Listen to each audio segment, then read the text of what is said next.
Muummeen ministeeraa Dr. Abiyyi Ahmed yaa'ii hooggansa Ameerikaa Afrikaan cinatti bakka buutuu daldala Ameerikaa Ambaasaadder Kaatiriin Taayin waliin mari'achuu ergaa gama miidiyaa hawaasummaan dabarsaniin ibsaniiru. Haala hariiroo daldala biyyoota lameenii guddisuun danda'amu irratti marii gaarii taasisuu eeraniiru.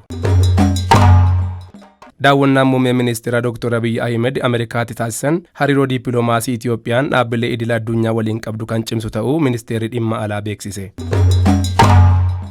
Itiyoophiyaatti barattoonni sadarkaa idileen duraa hanga kutaa 12ffaa jiran miliyoonii 26 ol barnoota irra jiraachuu ministeerri barnootaa beeksiseera.